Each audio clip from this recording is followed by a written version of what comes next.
Omio is a travel booking platform that makes planning a journey in Europe and North America effortless. Just enter your travel details and Omio will magically give you all the train, bus, flight, and ferry options for your journey. It's never been simpler to book your first real vacation for 2021. Best of all, using Omio saves you time and money. That's a win-win in our books.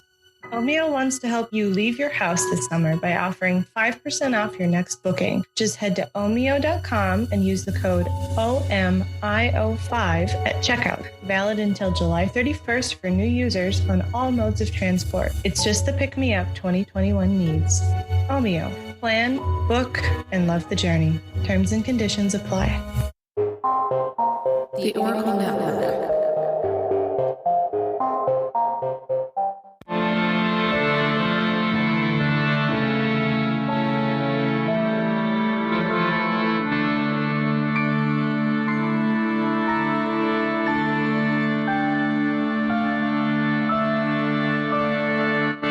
Hello and welcome to Ye Olde Crime, where we discuss the funny, strange, and obscure crimes of yesteryear. I'm your host, Lindsay Valenti, and with me is my sister and co-host, Maddie Stengel.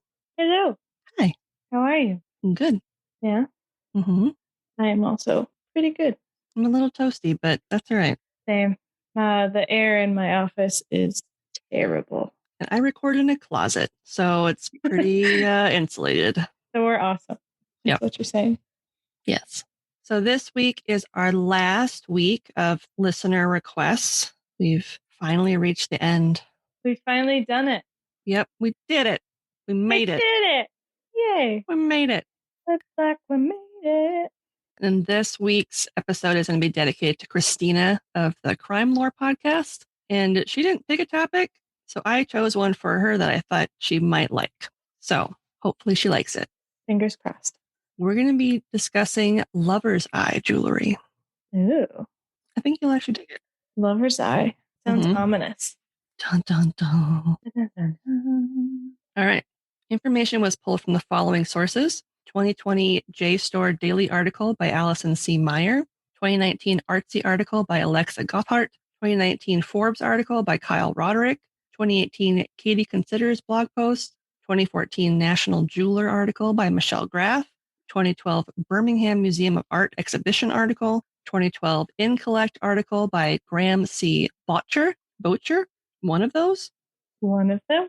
First Dibs, the study blog post by Abigail R. Essman. Britannica, the International Gem Society, an article by Douglas S. Legrand, GG, which stands for Graduate Gemologist, which I did not know, Ooh. and Wikipedia. Nice. And links to all these articles will be included in the show notes. Mm-hmm. So jewelry has been around since the dawn of man. The earliest records of jewelry date all the way back to 25,000 years ago, when it was made from such simple materials as shells, bones, feathers, and colored stones. As time progressed, the materials may have changed, but many of the functions stayed the same. So pins and brooches, for example, morphed from the clasps that were used to hold cloths together. Okay, that makes sense. And rings and pendants that we're so familiar with today come from their more functional uses as signs of rank, authority, and seals. Okay. And it probably won't surprise anyone when I say that the wealthy were the trendsetters, regardless of the time period. Mm-hmm. And in the Georgian era, a new trend grew out of an existing genre.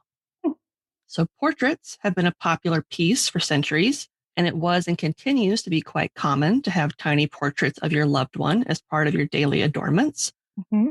You think of all the portrait tattoos that people sport these days. Well, and they had the little keepsake block. Mm-hmm. Mm-hmm. And cameos was a big thing too. Yeah. Oh, what if you made a cameo of your actual mom? It'd be weird. I mean, I'm sure they did. I'm sure the wealthy did. Right. But the trend took a twist when it came to miniatures, specifically eye miniatures. Okay. So these portraits would typically be painted on Asian elephant ivory and watercolor, though some were painted on vellum or card, many on canvases that were no bigger than a pinky nail. So this is another write your name on a grain of rice. Yeah. Only fancier. So these are small. So when I say miniature, they're small. I think the biggest one that I saw was the size of a quarter. Jeez. Yeah. So the portraits would sometimes be surrounded by a number of precious stones, such as pearls, garnets, amethysts, turquoise, and coral. And Okay. surprisingly, the use of diamonds was actually quite rare when it came to this type of jewelry. It'd be really expensive. So, I mean, I get it. And I Yeah. wonder how rare diamonds were at the time. Mm-hmm. Dubbed lover's eyes, miniatures like this were first seen around the French Revolution and quickly jumped from the mainland to jolly old England thanks to one specific royal. Do I know them? Maybe. So Okay. before I go further, I need to lay down some context. Okay. So even though history has shown that royals tend to keep it within the family, Anemia. in 1701, the Act of Settlement threw a monkey wrench in that incestuous practice when it forbid British royals, especially anyone who would be the future head of the Church of England, from marrying a Catholic. Ooh, that's quite the rule. Yes. And why does this matter, you might ask? Because the Prince of Wales, the soon-to-be George IV, wasn't going to let that stop him from going after who he wanted. Unlike his father, King George III, who was fiercely loyal to his wife, this bad boy collected women like Ash Ketchum collects Pokemon. Oh no, that's so many women. All the women. So many Pokeballs. No. The 1780s brought about his most infamous affair when he set his sights on Maria Fitzherbert, the twice married and Catholic commoner. Uh-oh. She's got 2 strikes. Yep. She's Catholic and she's quote unquote basic. Yep. Maria Fitzherbert, who was born July 1756 as Mary Ann Smythe, came from an old Roman Catholic family and was married twice prior to drawing the attention of the Prince of Wales. Her first husband, Edward Weld, died in 1776, a year after they'd shared their I-do's. And her second husband, Thomas Fitzherbert, died in 1781, just 3 years into their marriage. Did they die the same way? I couldn't find how they died. Smell of almonds? I was like, did they have some beef tea before they died? Yeah, good old beef tea. I don't know. Although at that time you could die from just You could die from anything. Yeah. With the death of her second husband, Maria not only found herself once again alone at the age of 24, but also quite wealthy. Within the span of 2 years, she'd become quite a popular figure in London society, which is when George made her acquaintance. Despite the fact that she was Catholic and 6 years his senior, the 21-year-old George fell for her hard in 1784 and did everything in his power to woo her. He showered her with gifts and an endless supply of affection. One thing George seemed to forget was the fact that because of the 1772 Royal Marriage Act, he couldn't marry anyone without his father's consent until he was 25. Ooh, and that was 4 years away. And there was no way in hell his father was going to allow his heir to the throne to marry a Catholic and also a common woman. And also a commoner, because under royal law, Catholic widows were expressly forbidden from joining the monarchy. Why? It's not their fault their husbands died. Well, because they're Catholic. Their husbands died because they're Catholic. Therefore, you must die alone because you're Catholic. It's just not nice. Maria at first ignored his declarations, but after he dramatically staged a suicide attempt on the pretense that he couldn't live without her, a little needy, okay, she caved and accepted his proposal of marriage. However, she immediately regretted her decision the next day. Oh, no. And fled to the continent, where she lived for more than a year, hoping that her absence would cool George's ardor. I doubt it did. Unfortunately for Maria, it only made him more determined than ever to win her affections. Yeah, because he's the future king who would deny the future king. On November 3rd, 1785, at the age of 23, George wrote her another marriage proposal that closed with the words, quote, P.S. I send you a parcel, and I send you at the same time an eye, if you have not totally forgotten the whole countenance. I think the likeness will strike you, end quote. No. I'm just imagining like a real eye. It's the eye of my father. Like a glass eye. And we can be together forever. Right, I got his eye. George had commissioned the famous British miniaturist Richard Causeway to paint a miniature of his own right eye that was set in a locket in lieu of an engagement ring. And it's unclear if this intimate act was what ultimately caused Maria to capitulate to his whims, the extent of the love letter, or a combination of the two. But either way, she returned to England, and the two of them were wed in a secret ceremony at her home in Mayfair on December 15th, 1785, and it was officiated by Reverend R. Burt, who was a clergyman of the Church of England. Burt. Maria was 29 at the time of their marriage, which would have made George 23. And that would have been really old. Yeah. Well, she's been widowed. So, I mean, not her fault. It's not like it was her first marriage. It was her first marriage at 29. Yeah, getting over that thornback status. Yeah. Not long after their wedding, Maria also commissioned Richard to create a portrait of her eye, which she gifted to her new husband inside a locket. This clandestine token of affection inspired a number of the social elite to exchange eye portraits with those that they loved, whether they were married to them or not. Ooh. Yeah. So that's a new scandal. Whose eye are you wearing? Exactly. So that's the thing. That's not my iris. Unfortunately for the pair, King George III forced the two to part when he arranged a marriage between his son and Princess Caroline of Brunswick. This move on his father's part had a dual purpose, as George had a habit of spending money he didn't have, and this union with his cousin was used as a means to have Parliament forgive his debts with a number of creditors. Not long after this, Maria received a formal decision from the Pope that pronounced her as George's wife, thereby sanctioning her to take him back. The pair reconciled, and she became his mistress during what she coined as the happiest years of her life. They parted once more in 1808 when George started to return to his old habits of seeing multiple women. Yeah, old habits die hard. Yep. I did read that in his marriage to Caroline, like they hated each other. Oh. They basically, like she did her duty to produce an heir for him, but and that was it. Otherwise, she had wanted nothing to do with him. Sad. Regardless of the fact that they were no longer together, upon his passing on June 26, 1830, at Windsor Castle at the age of 68, he died with Maria's miniature portrait about his neck. Regrets. He has a few. Although a surprisingly large amount of these intimate pieces have survived to this day, there's around an estimated 1,000 that are still around. Wow. It's really interesting that so many survived since the fad only lasted about a couple of decades. Yeah. People really didn't want to get rid of their loved one's eyes. Exactly. And due to the nature of the portraits, many of the subjects themselves have been lost to time. Miniatures were made in Western Europe, such as France and England, Russia, and as far away as America. The portraits, due to the mysterious nature of who they depicted, could be worn publicly as brooches, rings, bracelets, stick pins, and pendants. That makes sense. At this time in history, public romantic gestures were extremely limited by Georgian courtship rules. Okay. Because you had to maintain proper decorum.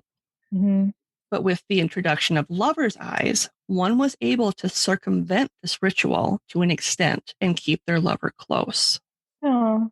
Fun fact, this repression of romantic courtship, or the inability to properly express one's affections, triggered more perverse practices, such as the act of keyhole spying and the rise in peeping toms. Awesome. Yep. Way to go, George. Georgian courtship rituals. Yeah, no, it's just George. He ruined everything. Even though the fad itself started as a declaration of romantic affections, it soon spread to include family members, including children, as a form of mourning jewelry. I was just going to say, if they pass.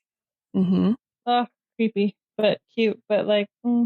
Several that have survived from the Victorian era would feature clouds in the miniature painting to signify that they had passed on to heaven. Do they put clouds behind the eyes? Or like either like above the eye or like below the eye. Interesting. Many of these mourning pieces would be surrounded by seed pearls, which signified the tears shed for the loss of a loved one. Sad. In many pendants created for this purpose, the reverse would hold locks of hair. Less sad, a little more creepy. Yeah. The sentimental jewelry would often contain small compartments on the reverse that were referred to as boxes that would contain simple, although sometimes elaborately plated hair work. So, when you've seen some of those pieces where like the hair is very intricately woven into like a ring or something. Yeah. It's like that. Okay. So the transition from jewelry to a more substantial memorial was the memory box, which was a small paper box that often contained an eye portrait and would hold a small object that had some special significance to the deceased or to their loved one. Okay.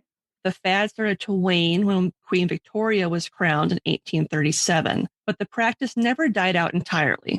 In fact, Victoria herself commissioned a number of eye portraits from the royal court miniaturist Sir William Ross. Its heyday lasted for almost 100 years, but it ended with the advent and broader application of photography, so the need for this type of portrait quickly began to fade. Yeah. So prior to photos, these paintings served as tiny tokens of affection that could be kissed, held against one's heart, and confided in when the object of their affection was far away. I'm so sad for them.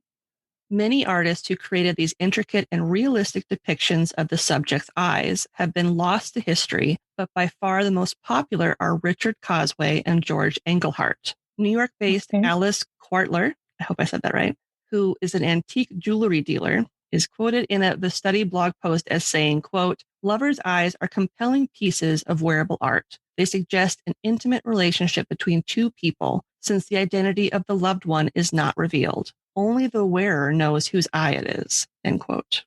That's true. Generally. Mm-hmm. And I know I mentioned the variety of reasons why these portraits were created, but I never noted the different types of gazes that they depicted. Ooh, did they like change the pupil size? And some of the eyes looked a little bit different. So obviously most showed more like adoring, lustful looks that conveyed like a sense of longing.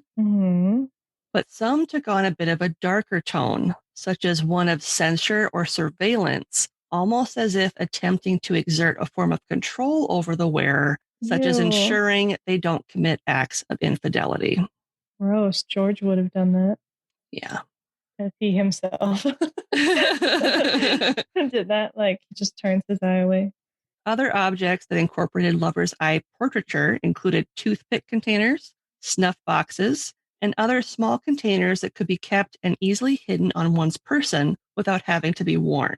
Because not everybody likes wearing jewelry. The toothpick container is unsettling. Apparently, it was really common to carry toothpicks with you. I suppose they didn't brush their teeth that much, so you need to get that stuff out of your mouth somehow. I suppose. So you don't get the pyrene. Of those that have survived, several can be found at museums around the world, such as the Metropolitan Museum of Art in New York City, the Philadelphia Museum of Art, and Boston's Museum of Fine Arts, not to mention London's Victoria and Albert Museum. Nice. And the reason I mentioned the Birmingham Museum as a source is because in 2012, they had an exhibition about lover's eye jewelry where there's a collector in Birmingham that has like one of the largest personal collections of lover's eye jewelry. Okay. And they had like over 100 pieces that they loaned to the museum to include in an exhibit, which is pretty crazy. Yeah. They're worth like hundreds of thousands of dollars, probably. No big deal. It's fine. Yeah, it's fine. It's a chump change. And that is the fun little story surrounding lover's eye jewelry. Interesting. Creepy, but also like kind of cute, but creepy. Yeah, there are a lot of like independent artists that have taken up the practice of recreating these again. Oh yeah, I can totally see why. And obviously they use a variety of different mediums.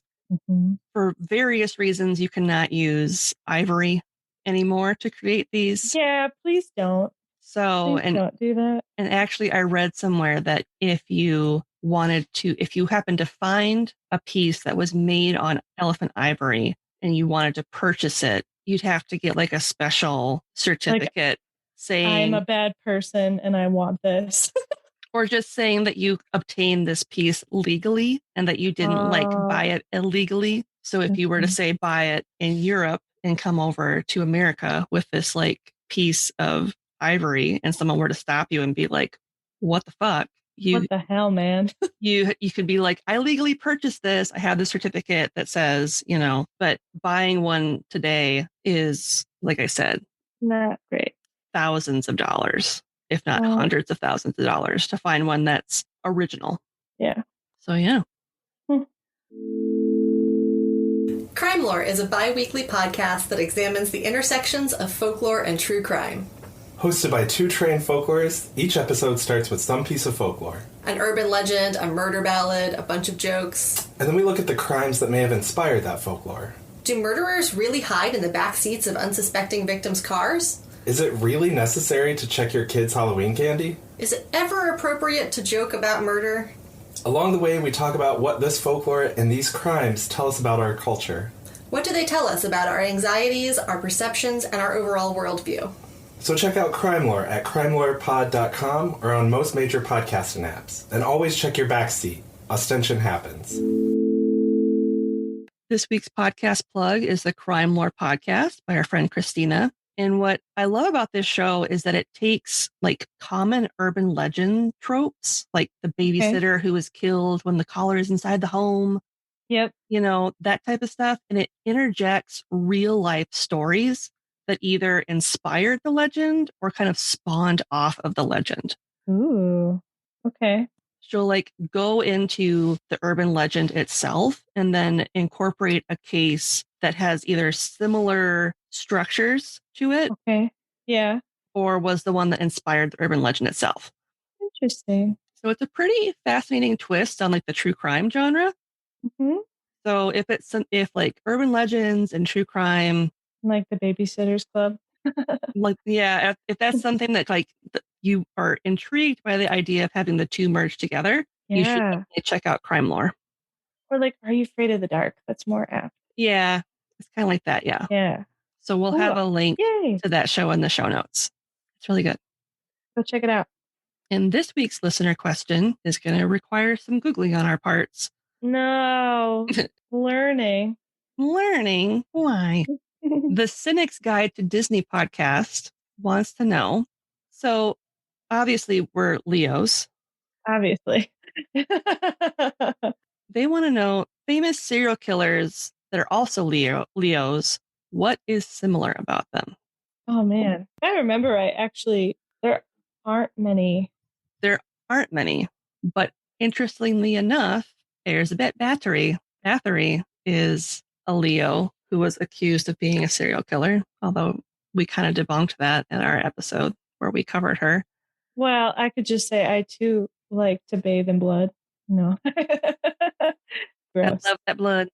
So, oh, God. Myra Hindley. I'm looking at that list, too. Are you looking at the 39 serial killers? She was easily seduced by Brady, who she said was the only man she'd ever met who had clean fingernails. That is disgusting. I don't go by that. That's that's vile. I'm gonna covet. Just watch her. She would lure children into a moor where her partner would assault and murder them. Yeah, I remember that story. And then there's Jack Unterweger, Vienna Strangler. So bold and overconfident, common trope. Yeah. Convinced everyone he was not a murderer, but a sensitive soul who went mad because he'd grown up without a mom. Oh, the first year after his release, he killed 8 women. I don't have much in common with that. And he killed them the same way that he killed his first victims that landed him in prison. So he's very vain, easily seduced by wealth. Ooh, the acid bath murderer. Yeah. Oh, God. Yeah, I read that and I couldn't say a thing because I was terrified. Oh, my God. That's a creative way. We know about Elizabeth Bathory. Anatoly Onoprienko. Oh, he's this guy was bad. Yeah. The Beast of the Ukraine. He was a family annihilator. There's a lot of bold, creative, confident. Yeah. The Eggman. Karl Danke, the cannibal of whatever. He Yeah. He used funerals to find his victims. And he was very inventive because in a time of intense poverty and farm failures in Poland, he just used people for various purposes. Who's this guy? The railroad killer? I wonder if we're supposed to think of traits that are similar, right? Say overconfident and stubborn and bold is very common traits. No, traits with us, Oh, with us? right? Isn't that the What question? traits do we have? Do we share? It says Leo astrology sign of famous serial killers and what is similar about them? What's similar about the serial killers? Oh, okay, good. Because I was like, I have a hard time. Yeah. A link. They're all bold, confident, strong-willed, and a lot of them are very creative. Yeah. Like that's kind of a common theme. Like that's how they were able to get away with so many murders. And their methods of killing are also very creative. And a lot of them were obsessed with wealth more than anything. Yep. Yep. A lot of them were greedy. Yep. Very stubborn. So many of it. Overconfidence.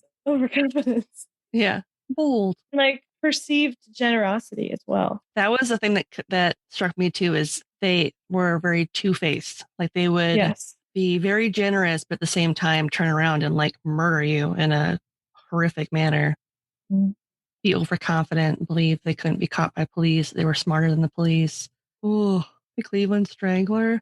He lived next to a sausage factory, and that's how he like got away with the bad smells coming out of his house. Blame it on the sausage factory. That is like foul. They found 11 bodies in his house. That Alexander Chaika, the fur coat hunter. What? Nope. Oh, he was dubbed that because all of his victims wore luxurious fur coats at the time of their deaths. So he went after older rich women. This one, Martha Rendell, I'm not happy about. She was a bossy stepmother who moved in with her first husband, her new husband who had several children from a previous relationship. She would give them hydrochloric acid whenever they complained about having a sore throat. So she sucked. She was generally not an awesome person. Gypsy Killer is on here too. He'd store his victims in a basement crawl space and in the attic of the home that he shared with his parents. And he would go after drug addicts or sex workers, which is great. So yeah, a lot of vain, bold, creative people who were very good at hiding their true selves and how awesome they actually were. Go Leos. Yay. On that note, what's something good you'd like to share? Something good. To counterbalance that. So I don't know if anybody keeps track, but there was one week where I was like, something good might be happening, but I don't know for sure. That good thing was I have a new job. So right now I'm in the process of doing the super fun thing of handing everything over and like marking my work and stuff, and so that my former team can still be successful. And I'm going to miss them a lot, but this is a better opportunity for me. So I'm really excited. And one of the things that I really loved was, I don't know if anybody's familiar with Slack, but Slack is like a messaging site for like primarily for work. And you can have little emojis and GIFs. And I immediately, upon being a part of my new team, wanted to see what their extra ones are, because you can upload like new ones to the website. And if anyone's familiar with Party Parrot, they had a few Party Parrots. It's like a GIF of like this rainbow parrot who's like shaking his head from side to side. They made it better by putting Guy Fieri's head on the Party Parrot. So it's the Fieri Parrot, and it is the only GIF I will ever use in Slack for work. So good luck to my coworkers if you're tired of it. But it made me that more excited to be around them because I think we're going to get along just fine. Awesome. That's my good thing. What's your good thing? The day we recorded this is at like the tail end of a weekend that Thomas and I had together without the children. Thanks for watching them. And so we did a date thing where on Saturday morning we went kayaking together for the first time, just the two of us. And that was really fun. It's kind of nice to go kayaking together and just kind of hang out. Yeah, like that. It's been fun to get out and get used to being on the water. My kayak that we ordered should be arriving, I think, sometime this week. But I probably won't take it out until next weekend because I'm going to be volunteering at Girl Scout camp this week. Woo! I'm probably going to be super tired when I get home at night and not going to want to do anything other than shower and lay down. So probably, yeah. So I may have to wait until the weekend to test drive my new kayak. Yeah, that's very exciting, though. Mm-hmm. And it's a collapsible kayak, so I can take it places. That'll be interesting to see how well that holds up with the continual folding and unfolding. Mm-hmm. I'm going to assemble it in the patio when I first get it to see like how big it is, and also so I can watch the video of the guy showing you how to assemble it. Yeah, that makes sense. So there's a lot of things you got to do to assemble it. It's kind of like an origami thing. Oh, cool. Yeah. Good luck. Thanks. Hopefully I won't screw it up and then end up sinking in the middle of the lake. You should do an update next week so we know that you're safe. Yep. Or I'll do an update next week if she's not safe. Way in the tub, she's drowning. All right, let's shut her down. Okay. You can find us online at yieldcrimepodcast.com. We're also on Twitter at yieldcrimepod and on Instagram at yieldcrimepodcast. You can also find us on YouTube. Thank you to the people that subscribed last week when I was like, please subscribe and follow us because we are lonely over there. Keep doing it. We have friends? We have friends. Thanks, friends.